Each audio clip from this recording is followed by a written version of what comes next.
Welcome to this explainer. Today, we're diving into something that's absolutely critical for any organization relying on physical assets, and that's how to build a highly functioning maintenance department.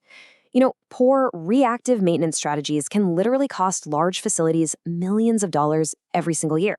It's a staggering amount of wasted labor and lost production. Think about your maintenance team for a second. They aren't just a bunch of people running around fixing broken stuff. They are, or at least they should be, a perfectly tuned engine in their own right. When that engine runs smoothly, the whole facility just thrives. But when it sputters, production grinds to an absolute halt, and profits just vanish. So we're going to look at the foundational principles that let you construct this engine from the ground up, turning all that daily chaos into predictable, high-performance efficiency. But before we jump into the solutions, we kind of have to face a really uncomfortable reality. I want you to ask yourself, how much time is actually spent working? And I mean really, truly working. In a lot of organizations, there's this massive amount of hidden friction. It's the time spent walking all the way back to the tool room because the scope wasn't clear, or hunting down spare parts in some disorganized bin, or trying to decipher a ridiculously vague work order. Or maybe it's just standing around waiting for a machine to be safely powered down so you can even start. These invisible delays secretly kill your efficiency long before a wrench ever gets turned. If we want to fix our output, we absolutely have to fix this friction first. And to do that, we're going straight to the gold standard on this topic, the core principles derived from the highly acclaimed Maintenance Planning and Scheduling Handbook. Okay, let's map out our journey for today. We'll be looking at 1. The maintenance blueprint. 2. Organizing for the future. 3. Data and expert estimation. 4. Empowering the crafts. And 5. The ultimate metric, wrench time. All right, section 1, the maintenance blueprint. Here's the thing. To fix the present, you have to build a rock-solid foundation focused entirely on the future. And that brings us to the very first principle. You must physically separate your planning group from your craft maintenance crews. Why? Because if you mix the people planning the work with the people executing the work, the urgent will always overtake the important. Imagine a major conveyor belt snaps right in the middle of a huge production run. It's a total emergency, right? Well, if your planners are mixed in with the daily crew, they're going to drop their long-term scheduling instantly to go fight that fire. By walling them off, you ensure tomorrow's work doesn't get sacrificed for today's panic. Planners need to be protected from those daily emergencies so they can actually specialize in planning and focus exclusively on preparing future work. Think of your craft crews as the vital execution experts handling the here and now, while your planners are your future architects. This definitive separation is literally the bedrock of maintenance efficiency. Moving right along to section 2, organizing for the future. So we know planners live in the future, but what does that actually look like day to day? Well, the ultimate goal of the planning group is to hand the maintenance department at least a 1-week backlog of completely planned, ready-to-execute work.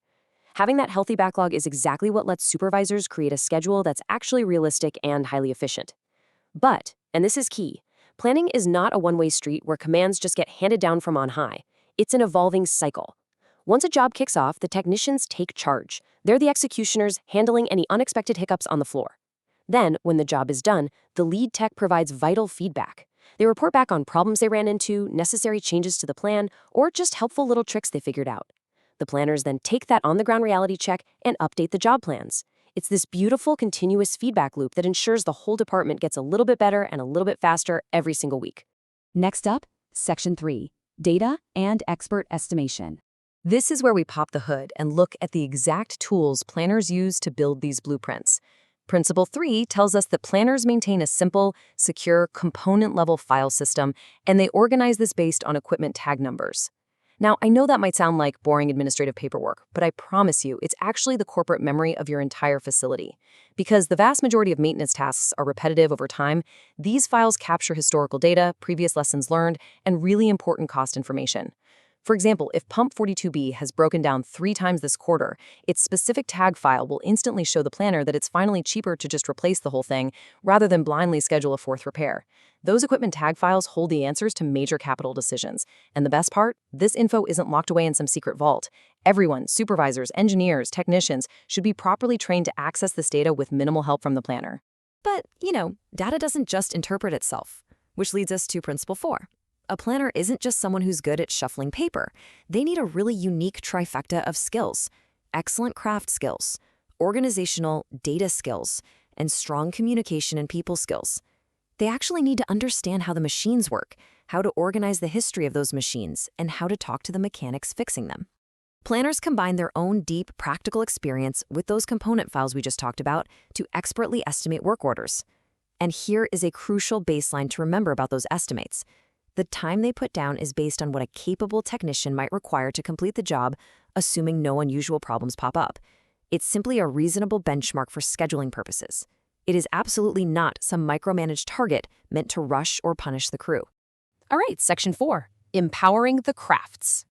Planning is absolutely not about dictating every single tiny move. It's really about collaboration and empowerment. There's a guiding philosophy here. The planner's responsibility is the what before the how. This is the absolute heart of Principle 5. Good planners completely recognize and respect the skill of the crafts. The planner's job is to figure out the scope of the request, clarify the intent, lay out the general strategy, and give a preliminary procedure. Basically, they clearly define the what, but they leave the detailed, nuanced execution, the how, in the very capable hands of the hands-on technicians. You're hiring skilled, intelligent professionals. The whole planning system is purposefully designed to set them up for success, with the right parts and tools, not to treat them like robots, blindly following a script. And because of that deep respect for the craft, the plans themselves are actually living documents. Planners and technicians actively work together over repeated jobs to evolve those procedures and checklists. A planner might pull a baseline procedure from the tag file for a motor replacement, sure, but it's the technician actually turning the wrench who figures out that, hey, taking off an adjacent guardrail first makes the whole job 20 minutes faster and infinitely safer. Thanks to that feedback loop we discussed earlier, the tech relays that awesome tip, and the plan gets officially updated for the next time around. It's an ongoing, collaborative relationship. It captures institutional knowledge and makes the entire department vastly smarter and more capable over time. Now for our final section, Section 5, the ultimate metric, wrench time. This brings us to the climax of our system. How do we actually measure the true horsepower of this newly built maintenance engine? Well, Principle 6 introduces us to wrench time.